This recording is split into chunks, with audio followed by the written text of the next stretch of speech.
하나님 말씀 봅니다. 고린도전서 1장 10절로 17절 말씀입니다. 고린도전서 1장 10절에서 17절 말씀 제가 읽어드립니다. 형제들아, 내가 우리 주 예수 그리스도의 이름으로 너희를 권하노니 모두가 같은 말을 하고 너희 가운데 분쟁이 없이 같은 마음과 같은 뜻으로 온전히 합하라. 내 형제들아, 글로의 지편으로 너희에 대한 말이 내게 들리니 곧 너희 가운데 분쟁이 있다는 것이라. 내가 이것을 말하거니와 너희가 각각 이르되 나는 바울에게, 나는 아볼로에게, 나는 게바에게, 나는 그리스도에게 속한 자라 한다는 것이니 그리스도께서 어찌 나뉘었느냐? 바울이 너희를 위하여 십자가에 못 박혔으며 바울의 이름으로 너희가 세례를 받았느냐? 나는 그리스도와 가요 외에는 너희 중 아무에게도 내가 세례를 베풀지 아니한 것을 감사하노니 이는 아무도 나의 이름으로 세례를 받았다 말하지 못하게 하려 함이라. 내가 또한 스데바나 집 사람에게 세례를 베풀었고 그 외에는 다른 누구에게 세례를 베풀었는지 알지 못하노라. 그리스도께서 나를 보내심은 세례를 베풀게 하려 하심이 아니요 오직 복음을 전하게 하려 하심이로되 말의 지혜로 하지 아니함은 그리스도의 십자가가 헛되지 않게 하려 함이라. 아멘. 오늘 여러분 계신 가정 성전에서 하나님의 충만하여 오늘 말씀 가운데 주께서 우리 모두를 치유하시고 회복시키는 복된 밤 되기를 축복합니다. 이제 오늘부터 바울이 고린도 교회에 보낸 첫 번째 편지 본론이 등장합니다. 소리는 마지막 부분을 잠시 불러오면 이렇게 됩니다. 너희를 불러 그의 아들 예수 그리스도 우리 주와 더불어 교제하게 하시는 하나님은 미쁘시도다. 이 말씀을 끝으로 고린도 교회의 문제를 조목조목 지적하면서 바울이 꾸중도 하고 달래기도 하고 이렇게 편지가 써내려갑니다. 저는 이 대목을 볼 때마다 가끔 이런 생각을 할 때가 있어요. 바로 이 서론 부분 직후에 이렇게 끝을 맺었으면 얼마나 좋을까. 고린도 교회 성도님들 다시 뵐 때까지 주 안에서 평안하십시오. 이렇게 말입니다. 그렇다면 고린도 교회는 오가는 모든 세대의 사람들에게 지구상에서 가장 모범이 되는 그런 교회로 회자됐을 것입니다.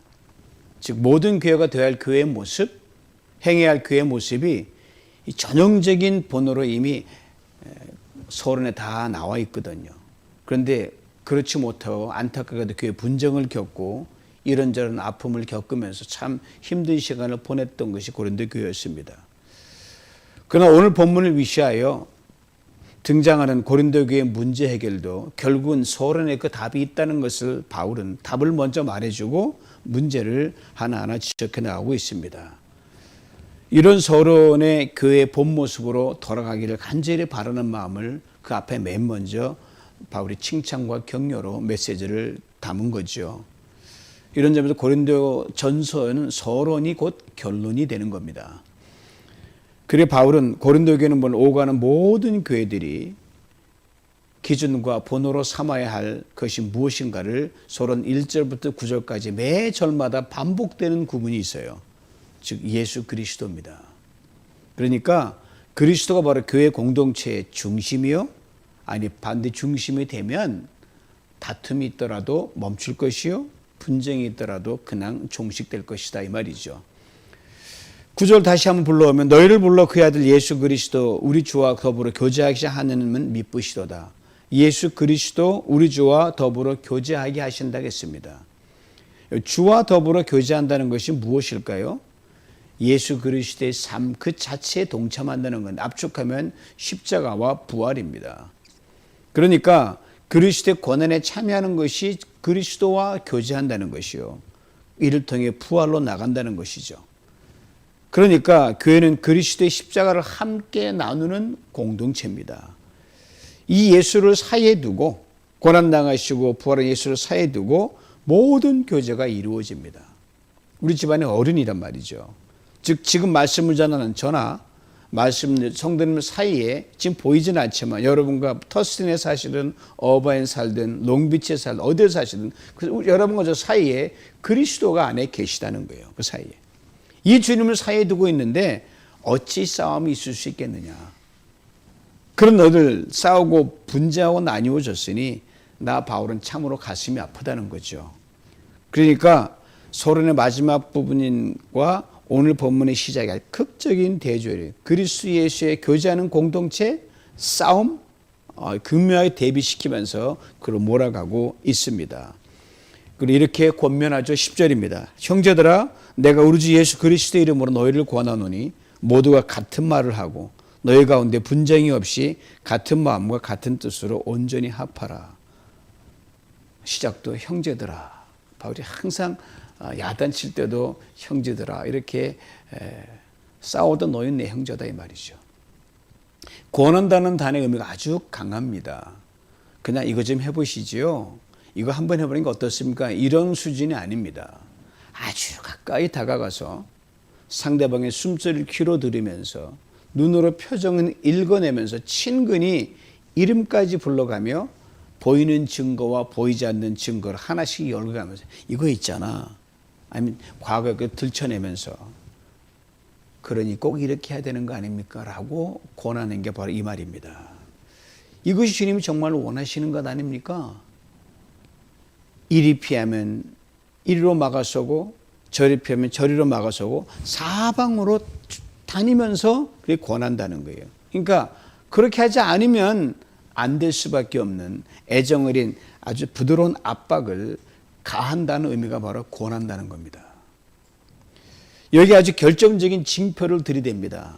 바로 우리 주 예수 그리스도의 이름으로가 겁니다. 무엇을 권면하고 있나요? 하나의 권면이지만 네 가지로 디테일하게 바울은 나눠서 적고 있습니다. 첫째가 모두가 같은 말을 하십시오. 둘째가 모두가 같은 마음을 가지십시오. 셋째가 모두가 같은 뜻을 품으십시오. 넷째가 모두가 온전히 합하십시오. 오늘 설교 제목이죠. 분쟁이 없으려면 온전히 합하는 길밖에 없어요. 그리고 그 겉면 사이에 이런 단서를 하나 적어놨어요. 너희 가운데 분쟁이 없이 어느 유의가 느껴지는 대목입니다. 위에 네 가지 겉면을 행하면 분쟁이 들어갈 틈이 없잖아요. 그 사이에 분쟁이라는 단어를 넣어서 고린도 교회들이 당시 이 궤도 이탈에 가서 한없이 멀리 가서 시끌벅적하게 만들었던 그것을 스스로 돌아보게 하면서 아 그렇지 이렇게 돼야지 이걸 스스로 보게 하는 거울로 이 본문을 제시하고 있습니다. 같은 말을 하고 같은 마음을 가지고 같은 품을 품는 것 결코 쉽지 않죠, 여러분. 형식적인 말 얼마든지 할 수 있어요. 형식적인 마음 얼마든지 품을 수 있고요. 그 뜻도 품을 수 있습니다. 그런 것이 아니라 모두가 하나 되기 위한 그런 말과 뜻과 마음이란 말입니다. 그렇게 인정할 만큼 그런 수준까지 갈 수 있는 진정한 말과 진정한 마음과 진정한 뜻을 여기서 의미합니다. 그렇게 되면 온전히 합할 수밖에 없습니다. 온전히 합하다는 말이 아주 깊어요. 여러분 옷이나 자수용품 보면 이 실오라기 하나 탁 부러져 나오면은 줄줄이 그냥 애들 장난감 풀다 보면 실이 다 풀어져 버리거든요. 옷이 다 망가진단 말입니다. 이런 말이에요. 고린도 교회 성도님들이요. 여러분 모두는 서로에 대해서 나 없는 고린도 교회는 생각할 수 없고 너 없는 고린도 교회 또한 생각할 수 없는 이런 마음으로 서로 같은 말, 같은 마음, 같은 뜻으로 하나가 되십시오 말입니다. 너 필요 없다가 아니에요. 너 없으면 네가 아파도 속썩여도 너 없으면 존재 안 한다 이 말이에요. 이렇게 다시 말할 수 있죠. 고린도 교회에서 너와 너 완벽한 존재가 아닙니다. 불완전한 존재들끼리지만 같은 말, 같은 마음, 같은 뜻으로 어찌하든지 그 사이에 낀 예수 그리스도를 보면서 하나가 되고자 할 때, 연합하고자 할 때 결코 분쟁이 있을 수가 없습니다. 이 말이에요. 그리고 11절로 이어집니다. 내 형제들아 근로의 지편으로 너희에 대한 말이 내게 들리니 곧 너희 가운데 분쟁이 있다는 것이라. 11절 아주 원색적으로 좀 표현이 이렇게 돼요. 그런데 이게 웬 말입니까가 이 11절이에요. 이런 의미죠. 그동안 여러분에 대해 이런저런 좋지 않은 소식, 그중에서 분쟁한다는 소식이 들어왔는데 설마 했습니다. 이런 소식이 좀처럼 멈추지 않고 계속 들립니다. 도저히 믿어지지 않습니다. 그만큼 바울은 고린도 교인들을 사랑했어요. 믿었습니다. 이런 소식을 누가 전해줘도 에이 다 소문이야. 내가 어떻게 양육했고 어떤 성도들인데 그럴 수 없어. 그 정도는 믿었던 교인들이 고린도 교회 교인들이었어요. 근데 이 사실인 거예요, 이게요. 그렇다면 누가 바울에게 고린도 교회 성도들이 이런 분쟁을 전했을까요? 오늘 보면 글로에의 집 사람들이라 그랬습니다. 글로에 고린도 교회 성도입니다. 교회 사람에게 남달랐던 자매고요. 고린도와 에베소를 오가면서 비즈니스를 했던 비즈니스 우먼이 글로에예요. 성도들을 정말 잘 돌보고요. 많은 선행을 베풀었습니다. 그런데 교회가 자꾸 이렇게 시끄러우니까 속이 상해서 견딜 수가 없는 거예요. 바울이 고린도 교회 세울 때 큰 힘이 됐던 자매가 바로 이 글로에거든요. 이걸 너무 안타까워서 바울에게 사람을 보내는 거예요. 올 수는 없지만 그래도 뭐 편지로 써달라 아니면 인편으로 해서 말을 전해달라는 소리 들으면 좀 낫지 않을까 해서 보낸 거예요.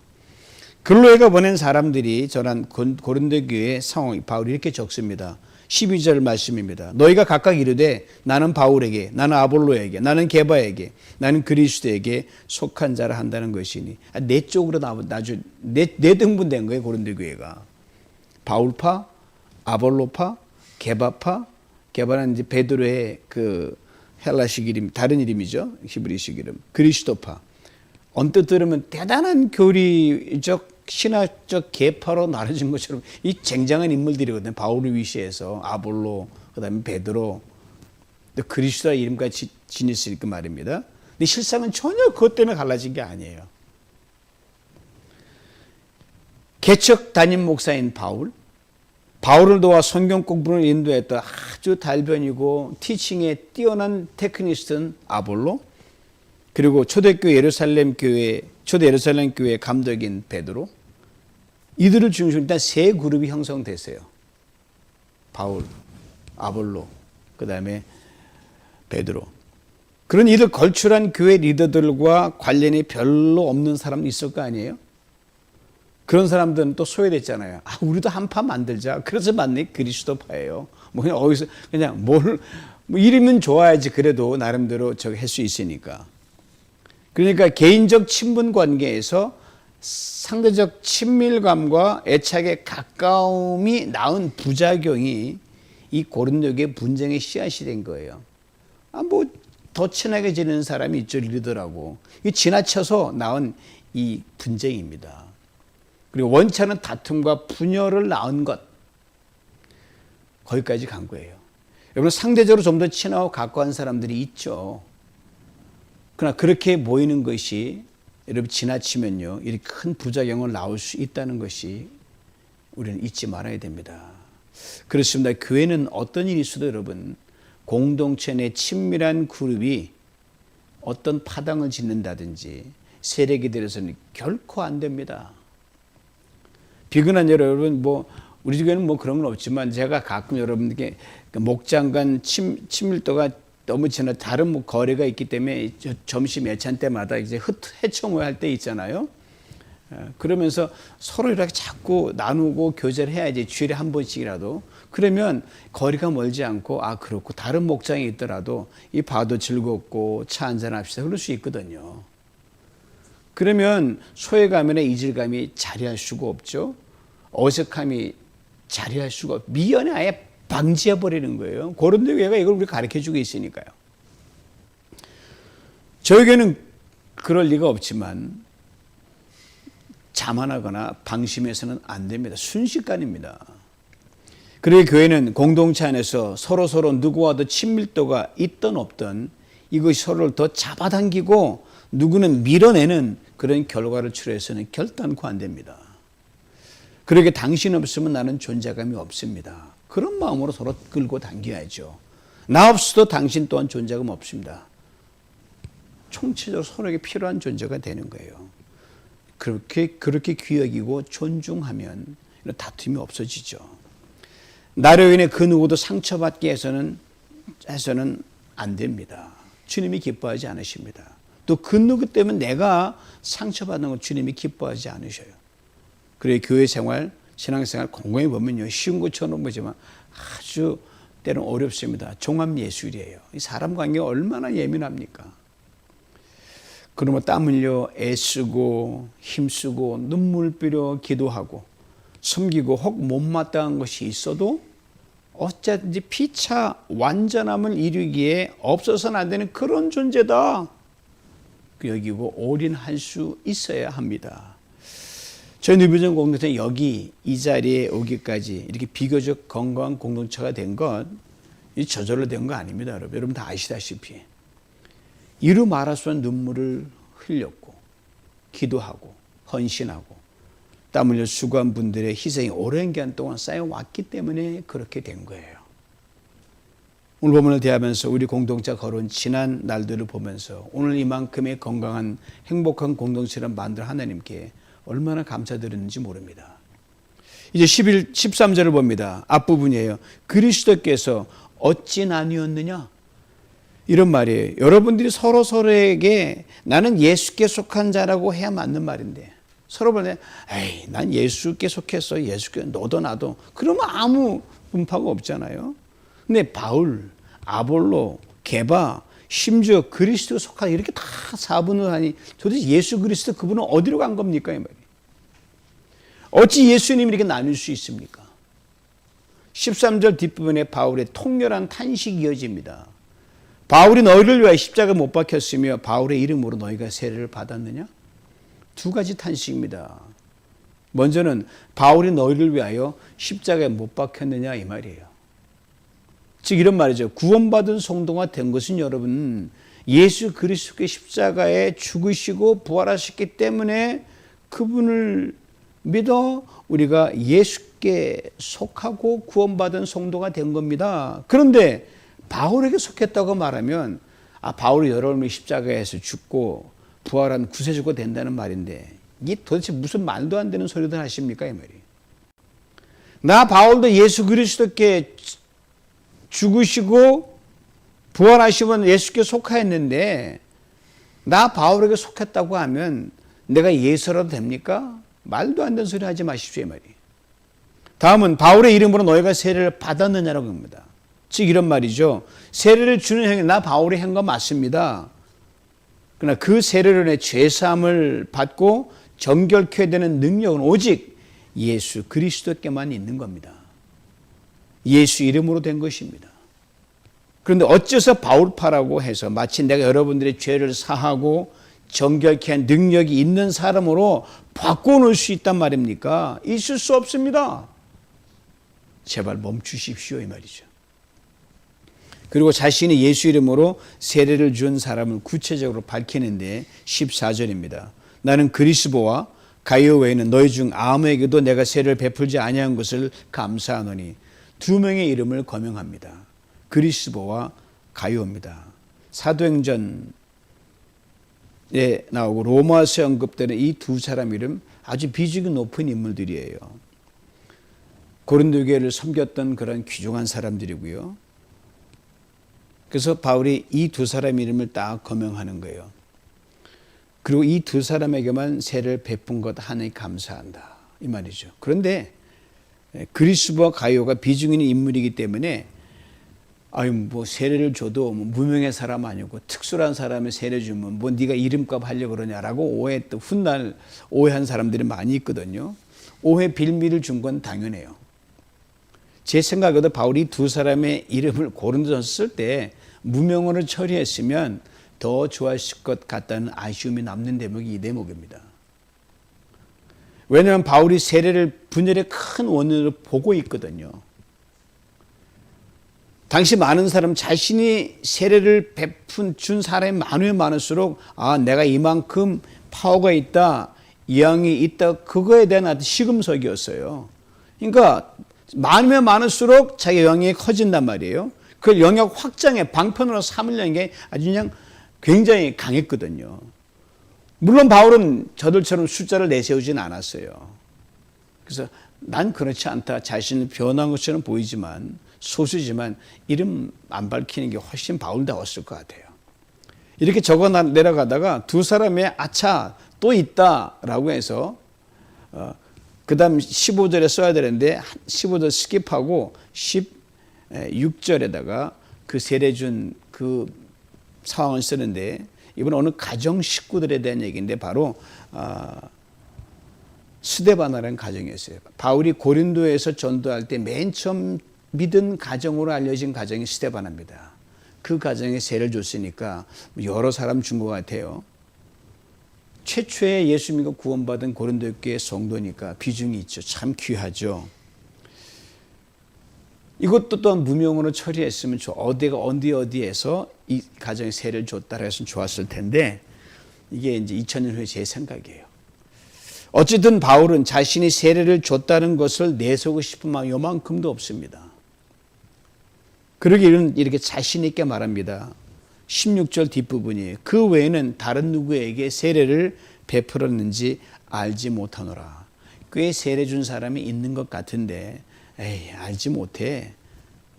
너희들처럼 세례를 베풀고 수로 내가 세력 자랑하고 바울파로 만드는 그건 아니다. 그걸 디딤돌로 삼아 유명해지고 싶은 마음 추호도 없다. 근데 그냥 확장시키고 마음은 없다 이 말이에요. 오직 예수 그리스도 한 분이면 된다. 이것을 바울이 말하고 싶은 겁니다. 그리고 이를 통해 고린도 교회 성도들이 이 말을 전하고 싶었을 겁니다. 고린도 교회 성도님들이요, 혹 저한테 세례를 받았거나 제가 담임할 때 저와의 친분이 있다고 해서 나는 바울파입니다 라고 하면서 제 이름을 팔아서 분파를 만들거나 유명해지려고 하지 마십시오. 이렇게 분명히 쐐기를 박습니다. 15절이에요. 이는 아무도 나 이름으로 세례를 받았다 말하지 못하게 하려 함이라. 즉 주만 바라보라 이 말이죠.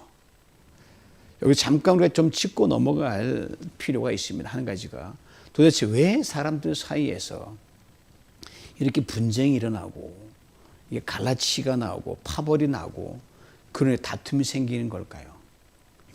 역사에 이래로 이런 게 많이 있었으니까 인간의 그 내면을 조금만 깊이 들여다보면 그 이유를 우리는 알 수 있습니다. 영어에 name dropping이라는 표현이 있어요. 직역하면 이름을 막 떨구고 다닌단 말이죠. 즉 유명한 사람 이름 팔고 다닌다는 겁니다. 살다 보면 이런 부류의 사람들을 만납니다. 저도 많이 봤고요. 내가 뭐 누구누구와 함께 있는 사람이거든. 내가 누구누구와 일을 좀 같이 했거든. 내가 그 일을 잠깐 도와준 적이 있어. 이렇게 말한다든지. 심지어 국회의원 보좌관밖에 안 되는데 내가 보좌관을 아는데 내가 좀 선이 닳거든. 좀 내가 힘을 좀 써볼까? 이렇게 말한 경우 이건 빙산의 얘기가 많단 말입니다. 대부분 거짓말인 경우가 많죠. 설상 사실이더라도 여러분 그로 인한 그것도 그 개인이 어떤 이득을 취하려고 하는 불순한 동기가 대부분입니다. 그러니까 너무 거창한 사람 이름 팔아먹으면 그런 사람도 있지만 간이 배박해 나온 사람들은 조금만 나은 사람이면 그저 인간은 걸쳐서 영향을 준답니다. 내 동창이야 내 후배야 이런 것도 다 똑같은 애 속해요. 실제로 얼마 전에 그런 사건이 여러분 미국 사우스캐롤라이나 법원에 일어났어요. 아주 굵직한 살인 사건인데 세상에 다 아는 그런 사건이 미국 전체가요. 그래서 배심원을 매수하려고 하는 법원 서기가 적발된 거예요. 이 사람이 좀 유명해지려고 싶어서 오랫동안 법원 서기 생활을 많이 해서 이제 은퇴하고 책을 쓸 계획을 가지고 있었어요. 그러니까 뭔가 설득력 책을 쓰고 자신의 책에 유명 인사들과의 이 커넥션을 잘 써서 보면 책이 잘 팔릴 거라고 판다는 거예요. 그래서 해당 사건의 배심원들을 인터뷰하고 이 강력 사건의 배심원들은 이렇게 의사를 가지고 성향을 분석해서 쓰면 그 팔리면 뭐 어떤 소송에 있는 사람들 유리하지 않겠나 도움이 되지 않겠나 해서 딱 걸린 거예요. 이 부정직하고도 정의롭지 못한 법원 서기를 판사가 강하게 질책했는데 그때 판사가 이런 표현을 썼어요. Siren call of celebrity. 이런 뜻이에요. 너 유명해질 수 있어. 라고 말하는 은밀하게 접근해 오는 유혹의 요정이란 겁니다. 사이렌 그리스 신화에 나오는 남자들을 유혹시켜서 타락하게 만들고 무너지게 만드는 그래서 결국은 죽게 만드는 요정의 이름이 사이렌입니다. 인간은 내가 남보다 나아지고 하는 욕망이 있어요. 내가 유명해지고 내가 돋보고 싶은 욕구가 있습니다. 근데 이 유혹과 욕망이 자연스러운 선에 멈추고 되는데 도가 지나치면 반드시 큰 화를 불러옵니다. 당시 고린도 교회 중간 일대에 이런 욕구가 굉장히 많았어요. 게다가 바울이 없는 팀이니까 한번 좀 내가 그런 말 안 들겠어요? 그 빈틈을 다 자신에게 데려받은 사람들을 내려가기에 정신없었어요. 또 막 오면은 우쭐대잖아요. 그러니까 내가 세례를 준 사람이 누구누구야 이 정도 돼. 세례받은 사람들도 그걸 막 자랑하는 거야. 내가 아볼로에게 세례받았거든. 아니 난 전에 바울인지 바울에게 받았다니까. 멈출 줄 모르게 막 퍼져간 거예요. 싸움과 다툼과 갈등이 생기는 건 불을 보듯 뻔했습니다. 이것을 들은 바울이 그리스도께서 어떻게 나눌 수 있느냐 이렇게 탄식한 거죠. 이렇게 간곡하게 권면합니다. 앞에 말씀드린 거예요. 모두가 같은 말을 하십시오. 모두가 같은 마음을 가지십시오. 모두가 같은 뜻을 품으십시오. 모두가 완전히 합하십시오. 그리고 이렇게 분명하게 말합니다. 오늘 마지막 17절에 들어보세요. 그리스도께서 나를 보내심은 세례를 베풀게 하려 하심이 아니요 오직 복음을 전하게 하려 하심이로되 말의 지혜로 하지 아니함은 그리스도의 십자가가 헛되지 않게 하려 함이라. 오직 복음을 전하게 하려 함이라고 했습니다. 바울 자신의 사명을 다시 한번 분명히 천명합니다. 즉 바울이 복음을 전하는 것은 자신의 일신상의 자랑 때문이 아닙니다. 자신이 뭘 했노라고 업적을 자랑하기 없는 도덕도 아닙니다. 오직 그리스도의 종으로 바울이 편지글마다 썼듯이 마땅한 일을 할 뿐입니다. 이 사명에서 세례를 분명히 주지만 예수 그리스도에 힘입어 종으로 그렇게 행할 뿐입니다. 이 말이에요. 그런데 이런 종의 영성이 아닌 마치 자신들이 무엇을 했다는 우월감과 성취감과 자랑과 욕심으로 그렇게 세례를 주고 세를 형성해 나가고 때로는 뺏어오기도 하고 그 세례를 받은 무리들을 자기의 속한 제자로 삼아서 결국 예수님에게 멀어지게 하는 거거든요. 그렇게 행동했다는 말입니다. 그런데 이 분쟁의 선두에 바울의 이름이 들어가 있던 거 아니에요? 나는 바울에게 세례받았다. 없는 바울을 팔아먹었으니까 바울이 아니라고 항변하지만 바울 오늘 자신의 이름을 통해서 유명해지려고 하는 사람들이 생겨났다는 사실에 어째 자기 이름이 들어갔다는 건 참 그렇잖아요. 과목에서 자신을 많이 돌아봤을 거라고 생각합니다. 그리고 굉장히 많이 회개했을 것 같아요. 누가복음에 예수님께서 한 종의 이야기를 들려주는 대목이 나옵니다. 어떤 종이 열심히 밭을 가꾸다가 저녁 때 돼서 주인이 돌아갔다. 주인이 오는 종을 보고 얘야 밥상 차려야지, 뭐 시중 들어야지. 종이 시중을 들어주고 그 다음에 이제 내가 다 끝나면 너 가서 밥 먹고 네 일 하라. 그리고 이렇게 말씀하십니다.